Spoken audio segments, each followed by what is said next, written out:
Welcome back to the channel, everyone. Today we are here with another tutorial, and in this video, I'm going to show you a new VPN app that can help you get a stable and secure internet connection while browsing online.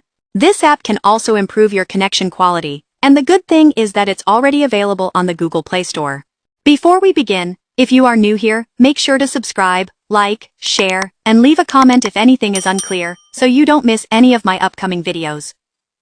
Now let's get started. First, open the Google Play Store. This is where you can easily search and download Android apps. In the search bar, type the name of the VPN, which is called AuraNet VPN.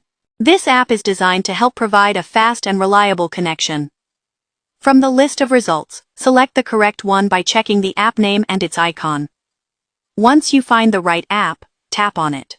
After that, go ahead and install it on your device. When the installation is complete, tap the Open button so we can move into the setup.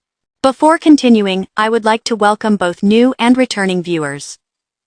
On this channel, we share helpful apps and tutorials that can improve your online experience, so feel free to explore more videos after this one.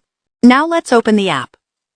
Once you reach the home screen of NetVPN, there are a few simple settings you need to adjust so the app works properly. The first step is to tap on the 4 small boxes at the top of the screen.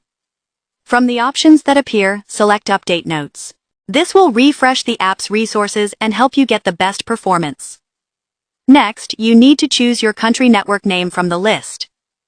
Tap the selection box, then in the search bar, type UDP.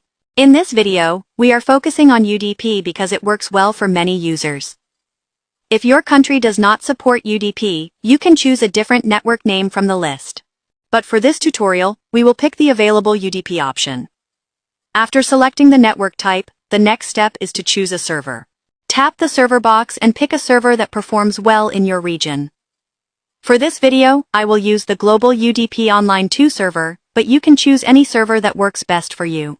Once you've selected your network type and server, the final step is to connect. Tap the Start button to initiate the connection. As you can see, the VPN has connected successfully,